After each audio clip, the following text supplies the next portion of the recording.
Ladies and gentlemen, what I've always said stands proven today. We have come to know in the aftermath of the Chandni Chowk terror attack that there is a deep penetration of Islamist, radicalized, fundamentalist, terrorist and pro-terrorist networks in India, much more than you knew. Much more penetration, ladies and gentlemen, all across of the dangerous Islamist ideology, much more deep penetration closer to you than you may want to believe. Somewhere around you, there are these Islamist, fundamentalist, pro-terrorist, radicalized, Ghazwa-e-Hind kind of sleeper cells of terrorists. If this is not Islamist fundamentalism, then what is? What is? Do not be in denial anymore. Do not think.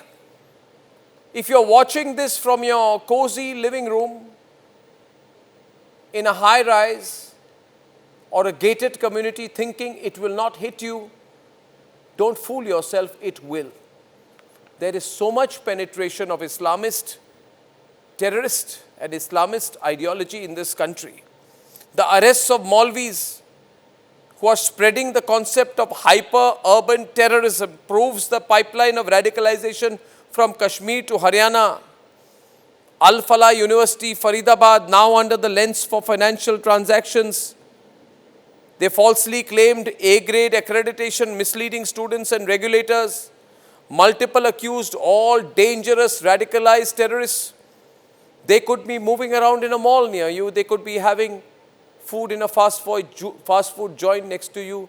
You would probably think you are safe, but you are not, because they have surrounded you all across, ladies and gentlemen, and we need to start identifying these people one by one. There are all these radicalized people, radicalized group, people with extremist thinking, dangerous people, jihadis, Maulvi Irfan Ahmad in Shopia, talking to people in Pakistan, Hafiz Muhammad Ishtiyaq living right next to the Al-Falah University campus, quietly going and buying vegetables one day and then arranging explosives the other day.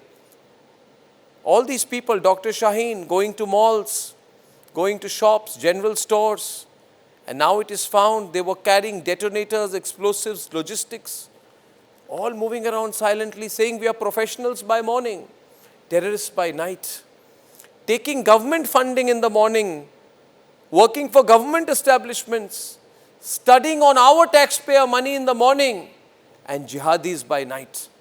So if you want to think and you're watching this saying that, oh, but this happened in Chandni Chowk, it will never happen to me. No, these people are deep, they have penetrated deep, they have penetrated institutions, they have penetrated quote-unquote civil society, they have penetrated academia, they have penetrated NGOs, they are carrying the guise, some people in the form of media maybe, and they're disguising themselves and they're moving all around, and you would never know how radicalized the person sitting next to you actually is. So be very careful, ladies and gentlemen. This is the paradox of educated jihad. Some people tell me this is because Muslims are being treated badly in this country.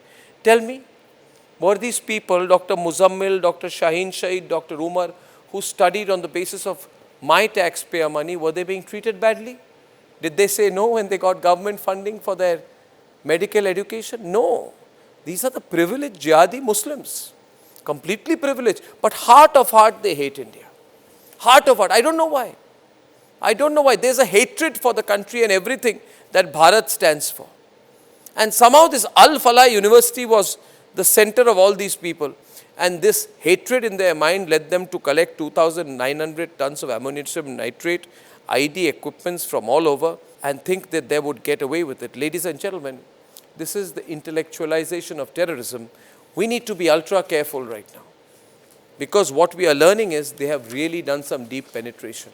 And they were planning to carry out a series of attacks in December. Series of attacks. Not one car, not two cars, not three cars full of explosives. Dozens of cars. Poisoning of the waters. Mass murder. For years, this secular intelligentsia in this country dismissed Islamist radicalization as a fringe narrative. When I used to speak about it, they used to say, Arnab represents the fringe in journalism. Today I would like to say They represent the jihadi approach of journalism. We are representing the nationalist approach. The fringe, ladies and gentlemen, that fringe approach is actually of these people. These are the people all the woke lobbies in Delhi used to support. And I want to ask the human rights lobby today, the pseudo-secular lobby, will you now open your eyes after what we found out? I want to ask Mehbooba Mufti, Omar Abdullah. They were all hurt by the encounter of OGWs. I want to ask them, they are the ones who said Burhan Wani should have been given a chance. They were the ones who said they were disappointed by the hanging of Afzal Guru. They are the ones who clicked pictures with Yasin Malik. They are the ones who called Osama bin Laden Osama Ji. Where do you see them today? Do they realize that radicalization and jihad is really growing in our country, the thought of it? And I want to ask you today, if you're a parent, worry about your children. If you're a child, worry about your parents, your grandparents.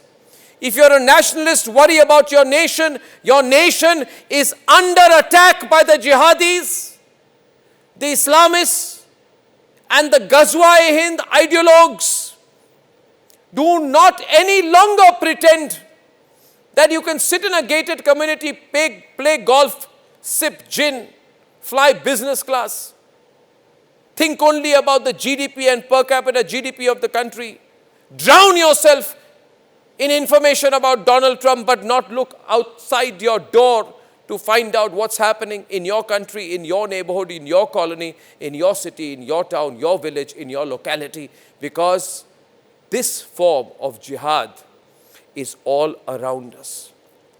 Unless we have an approach where as a nation, we commit ourselves to fighting radicalization, exposing radicalization, questioning radicalization, directly, openly, consistently, and with all conviction, then our nation will be under attack. Today, Republic stands for this war against radicalization.